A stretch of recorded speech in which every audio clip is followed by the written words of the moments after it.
ji na-aga n'iru. Biko ka anyị gbakọ kịta wee kelee n'Eze-Ana. Eze-Ana ị ga-adị.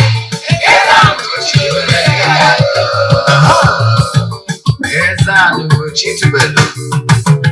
Nwoke ọma na oraifite ị ga-adị.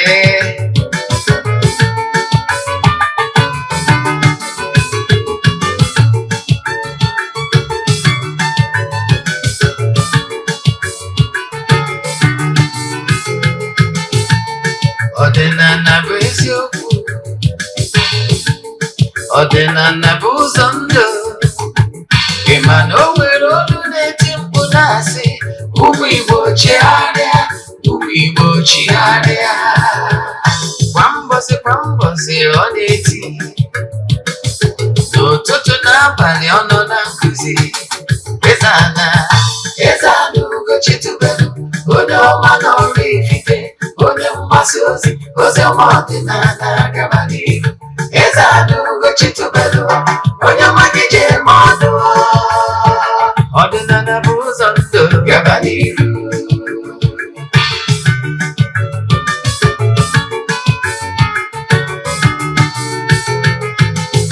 Eze-Ana ugochitubelu, onye ọma na oraifite, onye mgbasa ozi, ozi ọma ọdịnala gaba n'ihu. Eze-Ana ugochitubelu, onye ọma gị ji eme ọnụ. Ọdịnala bụ ụzọ ndụ gaba n'ihu. Eze-Ana ga-adị, ugochitubelu ga-adị, ugochitubelu temple ọ ya adị. Maka na eziokwu anwa chacha, ndị ụka erighị anyị fọnta mbaki, ndị oche eri anyị fọnta mbaki. Fọdụsị kara aka ghọrọ ụmụ Igbo si anyị rapụ nke anyị na nke feka mma. Buru Baịbụl bịa, akwụkwọ akụkọ, wepekwa chọọchị fa, okwu n'ụka bịakwa.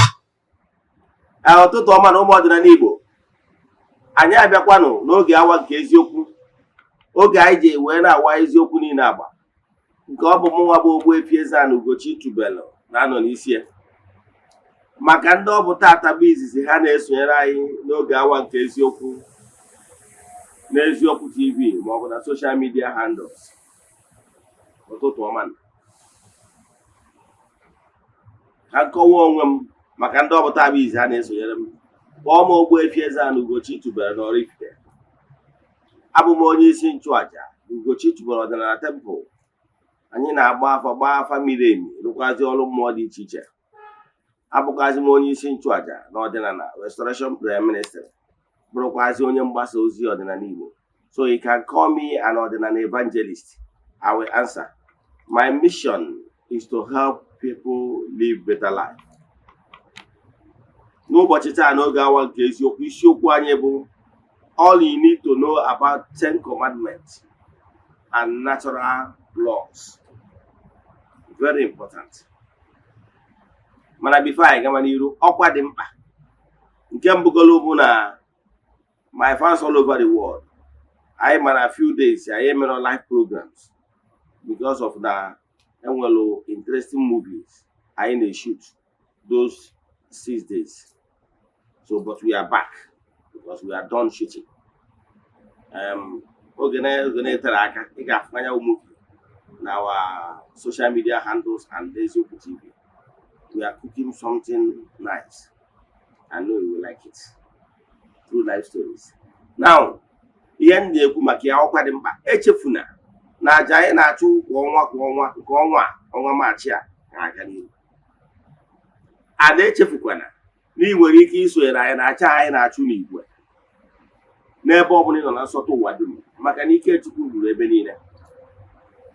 Ihe na-achọ ka nkọwala gị mụ na aja mbunye elu, aja ịpụta ihe, aja esigoro na ya bunye ọtụtụ ndị mmadụ elu.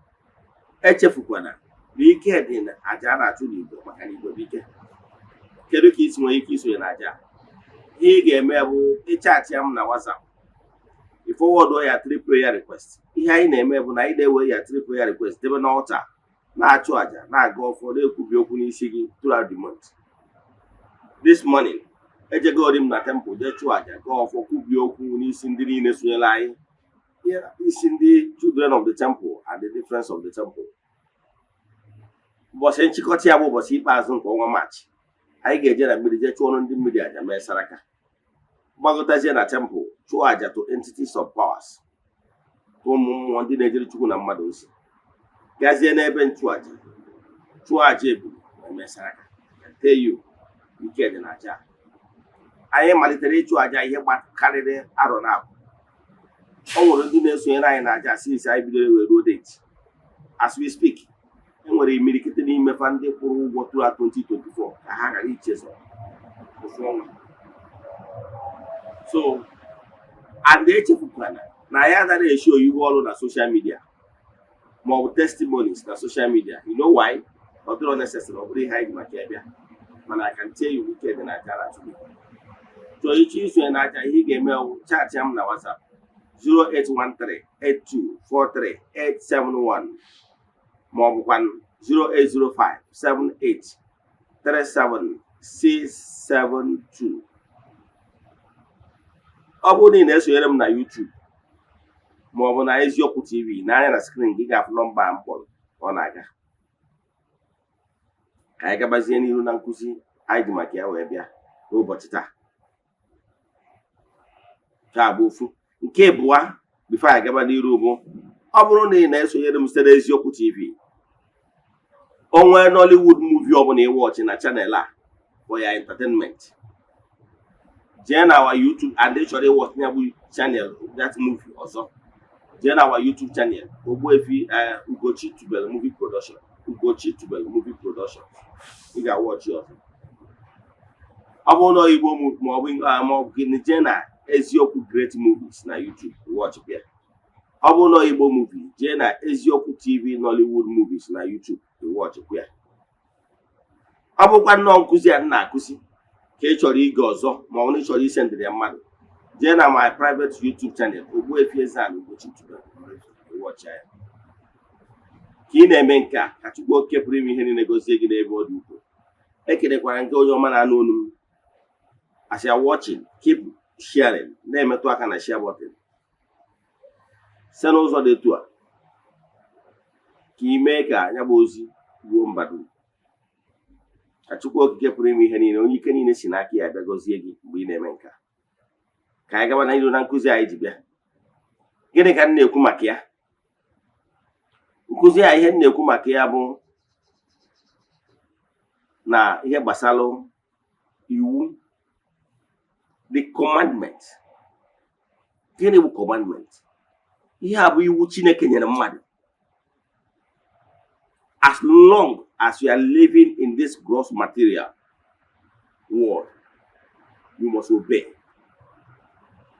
That is the only way you can enjoy this gross material place. Because it's already a mandate, a command given to man. Dịka m si wee kọwara gị n'ewuri na-eso nkụzi m, ị ga-aghọta mgbe m kụziri na nothing is free, totally free on earth. Nothing is totally free on earth. Maka na aka nri kwa aka ekpe akwa aka nri. To balance everything in creation, nothing is free, to be frank with you. Yes. Even in your life, for you to live in this gross material life, you have to balance it. It gives and takes. Oh, yeah, but even life itself, if you breathe in, you take, and you give out. That is the only way you balance. Because we need each other. All the living things, we need each other. Oh, yeah, but I took okay to me na give human being. In a cooked oxygen, na-ekupụta carbon dioxide. Other plants, ha kuru nke ahụ ikupụta nye gị ihe chọrọ. For now, there is constant movement in creation. Now, ka anyị bịa na nkụzi anyị ji maka ya bịa. God Almighty in His infinite mercy, agwara gị na the entire creation have been in existence thousands of years before man was created. Man was created out of love. for entire creation. Agwarangi, the human spirit originated from the spiritual realm, where people normally often time call paradise. I'm gonna the actual man like use the terms. Ihema, when I'm malaga to him, I can use the simplest terms for you to understand. Ebe a na-akpọ paradise bụ ebe mma akọwara gị dịka the origin of man and the highest point of maturity a human being can mature is to go back to his origin. Note, human being can never be divine because we are not divine in nature. We are spiritual. We are spiritual. We are spirits. So the highest point we can mature is to dwell in the world of the spirits. That is called paradise. Now, after in the spiritual realm, we are dormant. We don't even know where you are. If I ask you where are you at the last 500 years, you know? You don't know. That is because you're unconscious of the existence of who you are. Now, God Almighty in His infinite mercy thought it wise. Let me give man, human spirit, opportunity to be conscious and to know where they are and to mature and to be able to contribute their quota towards furthering creation. That is the purpose why man was created. That is why He said, go, like Genesis chapter 2, go, Merienu, procreate, continue, because procreate is that God gave you a mandate to join Him in creating so that you will be busy contributing your quota. Now, that is mandate given to man. So, mandate given to man is to be man enough so that you will be conscious of yourself and your existence, so that you'll be able to contribute your quota towards making this world a better place. That is our mandate. To break it down, God Almighty gave us 10 commandments. What is called popularly known as 10 commandments. In actual sense, is natural laws. The way the car manufacturers, after manufacturing the car, they will give you manual. Manual is the do's and don'ts. What you will apply, how you can be able to, what you will apply in order to enjoy the car to the fullest. Now, if you apply the necessary rule, follow the mandate, the manual given to you by the car manufacturers, my dear, you enjoy the car to the fullest. But whenever you shortcut, you maneuver your ways, refusing to obey the natural laws and the manuals that implies in car driving, you hurt yourself.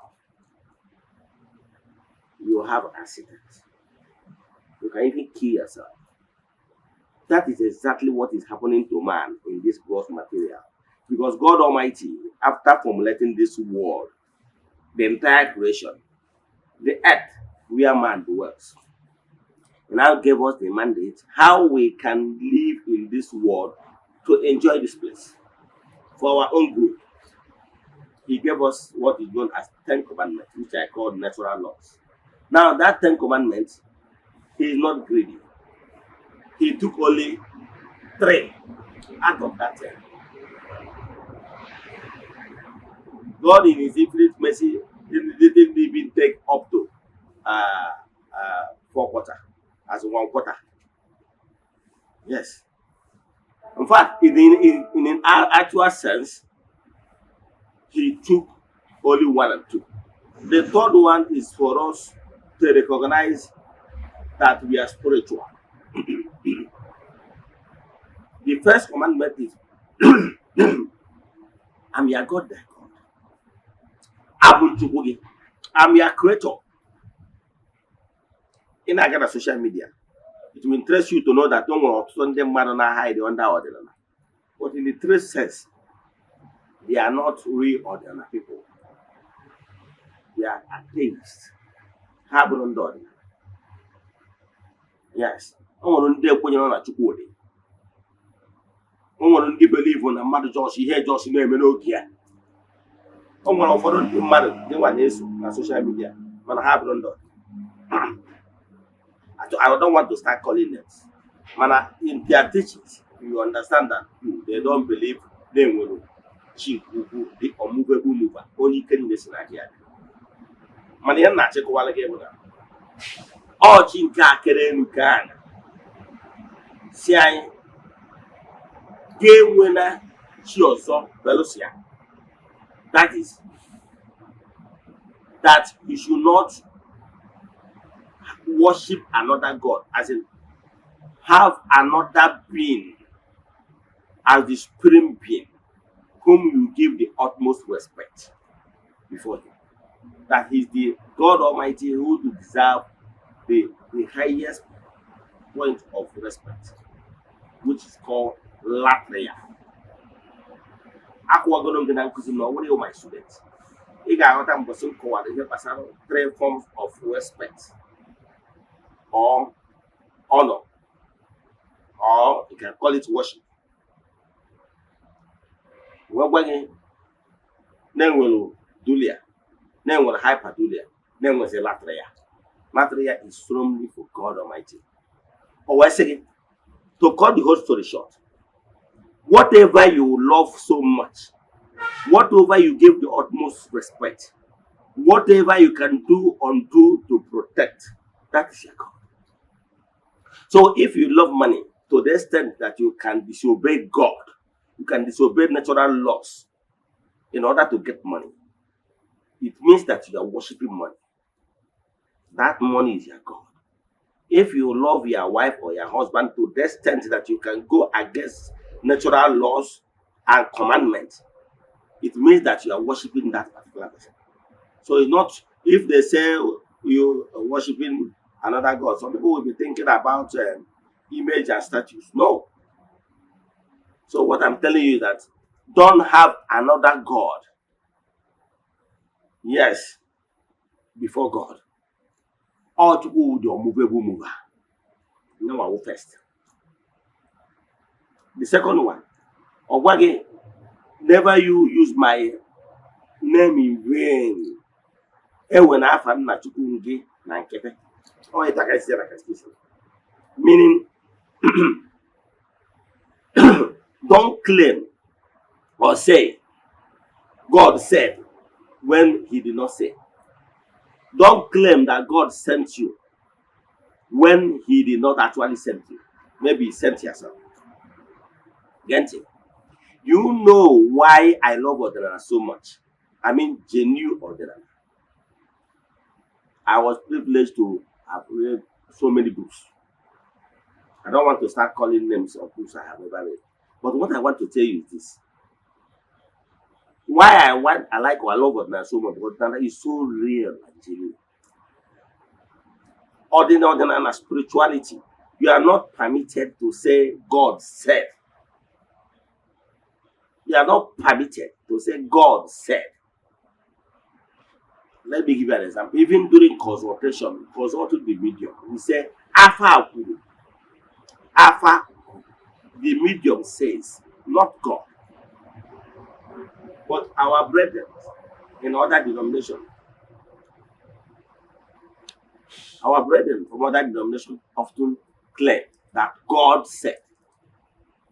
You understand? That is self-acclaimed prophet.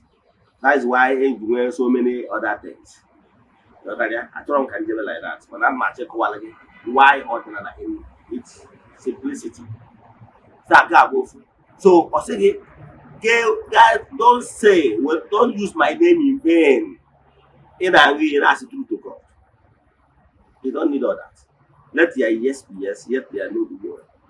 You don't need to drag his name in God. I don't want to. Number 3. Cheta. Twice again by the negative. Cheta ki demo boso kaso. Carbon interpret in the road. Because for them, they move day of worship to Sunday. In actual sense, and what was able the day of worship depending on their spiritual angle you are looking at it. Ordinary Igbo, Mobo Karum, Mobonde Sabotorians.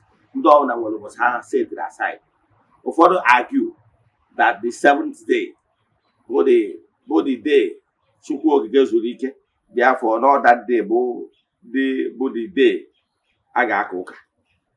Ejuofa has on the Saturn day. Do you know what is Saturn day? Saturn day is the day Eja worship the Saturn god. Many years ago, I have thought about the 7 days in a week. You mean? Now, I name those things. So, God Almighty, from time immemorial, from the creation of man, God did not create Monday. Makandi na argue. Makandi na argue. Na Chineke zurike that 7th day. God, who told you that Sunday is the first day? God Almighty did not create a day, call it Sunday. That is Roman days of worship. How about this day about Sunday, the day they worship the sun god? How about Sunday? The negative. The day they worship the moon, they call a moon day. I told him I any good now. Manager on my YouTube channel many years ago. I was going to that there's 7 days a week. He hopped. Yes. Even the months. I was going to ban August to represent the Augustus. Man, God, I not check all again, but you YouTube, go we can see all those research. Man, I not check all again. God Almighty in Genesis did not mention any day as Monday or Tuesday or Wednesday. He have a creation of man. So couldn't number there number. Don't start that your argument. Now on a 7th day or Saturday. Who told you?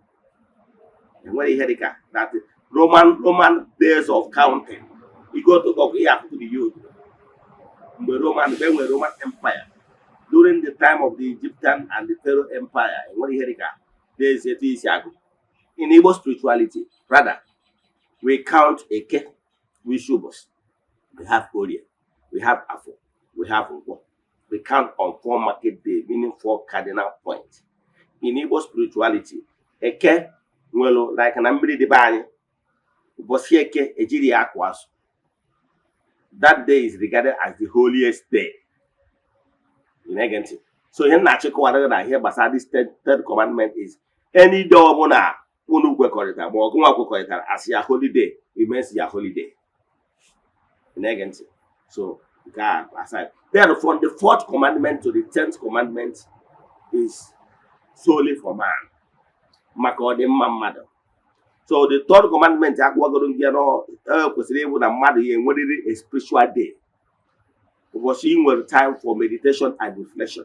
Very important. You know, some spiritual exercise. Don't get really hour more day for meditation. Then the 4th commandment, again. Also, that 4th commandment, who only commandment will benefit attached to it. Or say, stop run again and negging so that your days will be long. Also, have only commandment to blessing attached to it. Negative. So for that 4th commandment, that 4th commandment is very, very, very, very key, very vital. Man. Yes. So for that 4 commandments, and they just so you cannot say you love your ancestors, you love your Andichie without respecting your present parents because they are the representative of the ancestors. Now, from that 4th commandment to the 5th commandment, and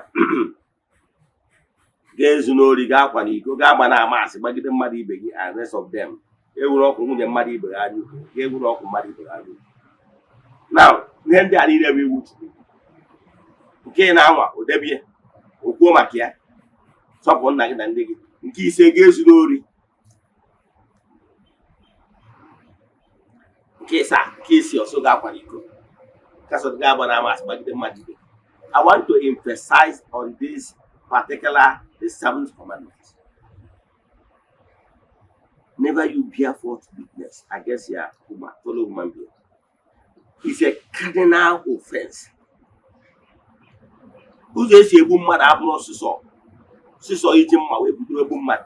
Ị nwere ike igbu mmadụ site na ịgba amasị bịa false witness against your fellow human being. Ụfọdụ ndị mmadụ esikwa ụzọ dịta commit a murder, dastardly act. Yes. Kedu ihe na-ewu na social media? Ndị mmadụ onye nọkọta ọ chọọ ofu ihe ekwuo na m ekwubi ọzọ. If you call yourself content creator, ma ọ bụ na ị nọ na social media to have fun, please and please, in the name of God Almighty or in the name of whatever you believe, go and have work. You must have something doing, something that puts food on your table. Relying 100% on social media, creating content, and the love for money, the very good in Nigeria, especially ụmụnne m ndị Igbo.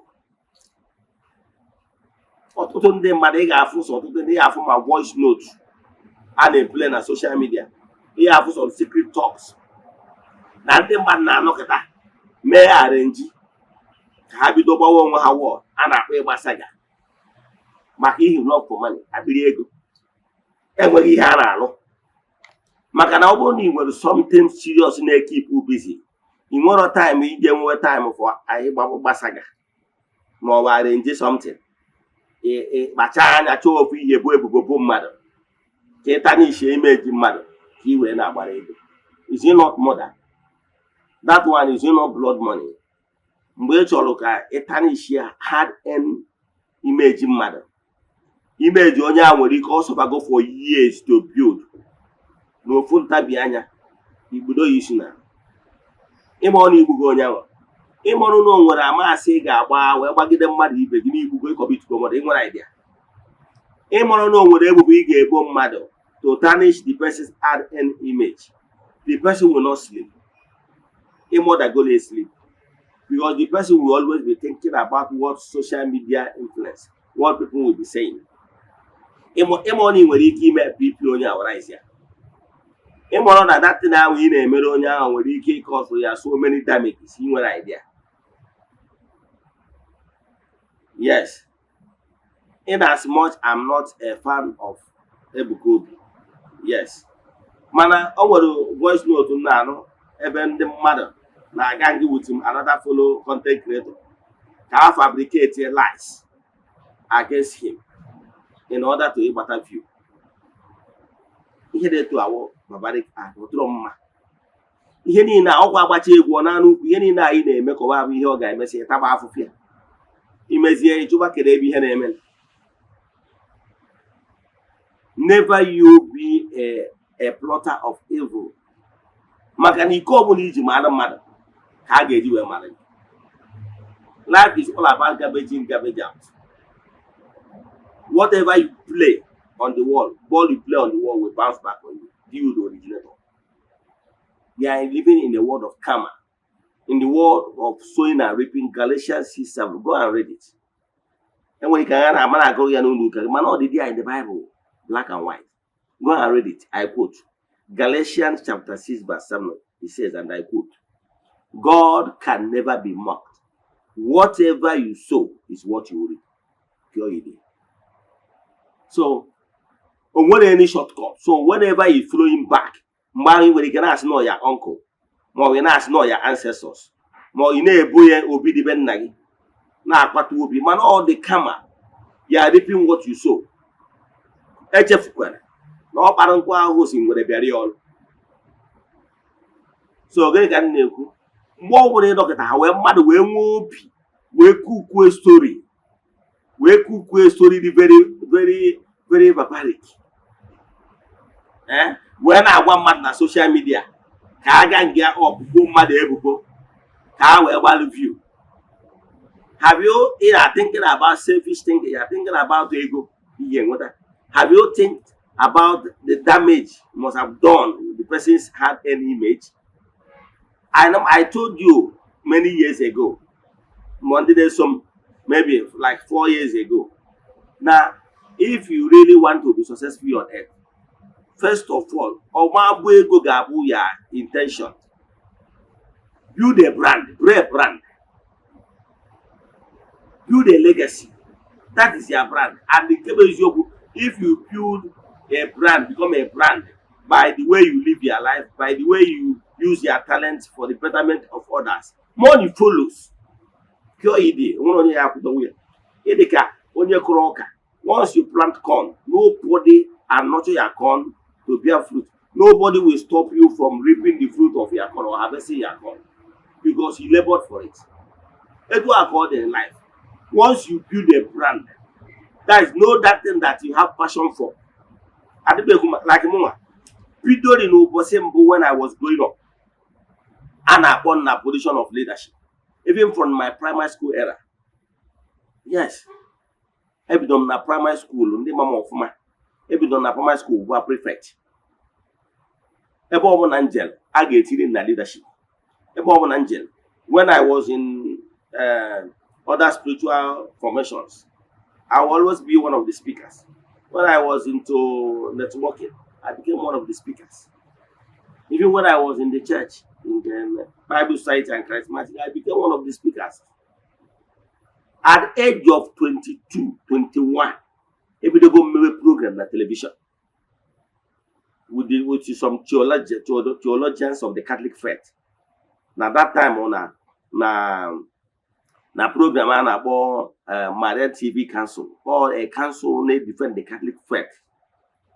Those days, and I mean ABS television every Friday 8:30 to 9 o'clock. And then I was so many theologians. I made the program now or Hello Seminary. I happened to be the youngest boy of that time, about 21, youngest among them all. So Brota came on a public domain teaching. Teaching has always been my passion. Lecturing, teaching, that is my passion. So that I'm not on social media. I have been longing to be a teacher. In fact, I remember many years ago, there were some books. And when passion for teaching. So on now my passion. So my vision, when what I'm at this call, do my resume is getting game. I said, have you forgotten you have passion for teaching? That the end game who blows your mind to social media, that I have been exposed using social media as a networker when I was in Abuja, because I was in Abuja, where downlines down throughout the whole federation, even beyond, even Cameroon and Ghana, some of my downlines there. So we use all the same method. All this my gift of teaching. That to social media use way to propagate on another spirituality. So if you know my passion, so out of that my passion, whatever good news I want in life follows. So if you know what is your passion, on your gift, on your calling, what you will do, learn how you can use that your passion and your gift for the betterment of others. Once you do that, money follows. So build a brand. So our brand there called about build no fun tabianya. A guy fabricate something. As I speak now, some people or somebody might be somewhere thinking, how will I bring this man down? How will I bring Eze-Ana down? The person can come up with one day with fabrications, with lies to say this or that, in order maybe to evaluate you, in order for reason best known to him or her. All the possible. You know why it's not the possible? I'm gonna human being and I forget it so easily. Okay, I'm going to trending news name now. I know the news on social media. Then one miss Chioma Okoli or so. Then one problem with some companies never produce tomato paste because Nobia will in public against the company, and the CEO of the company is not finding it funny that he has used 40 good years to build legacy, to build his company. That tomato company, on a single day, somebody came to social media to talk ill about his product. He's seeing it as a slap on his face, garnishing his hand brand is taking threatening court actions, and the whole internet is boiling. Some are saying so many things. But for me, I have already joined forces. Actually, what that the so-called Choma Okoli did was condemnable. I will never support that. Because what she did is dastardly act. It was intentional. Because the Bible says that out of the abundance of the heart, the mouth speaks. Ocheriyeche. And then the Mumbai na catechism. Ọ sị na ndị abụga nnukwu njọ, ọsị na ọ gịnị mere, ọsị na ọ ga-abụ nnukwu ajọ ihe. Ị ga-ama na ọ bụ nnukwu ajọ ihe. I kwenye n'ime, you determined to do it. That is crime, you know saying. So what she did was condemnable and wrong. No same person will support her action. But for me, I'm pleading with the owner of the battle place to tamper justice with mercy. I think with this small dragon, however, let her do restitution. I'm not advocating that she will just be saying, go and sin no more. No. She will still use that her platform to go out there to tell people that what she said is not verified. Understand? It's one out of ignorance. Or maybe jealous. That is already withdrawing and taking back her speeches. By so doing, of course, you are remedying the damage control of the company. No. But you are paying your price in spiritual realm. It's karma. So the same mouth one which you will put here, in order to take it back and apply reparation. If the man forgive you and they did not do reparation, that to quantify it in creation, you are still indebted of blackmail, blasphemy. Yes, you are still indebted because out of the amount of your hatred and passion, you deem it fit on your data to say such a thing against somebody's effort. If for any reason you have observation, no product will be 100% acceptable to all. If you have observation, and will customer care feedback unit where you can humbly submit your observation or advice to the company, not to run it up in the air. So again, you want to work a sharer. Now, if for the other two unverified share, they are not doing well. You might ask no fools, dinner spread ignorance. Yes, only amount you had a share. So this is for doing so.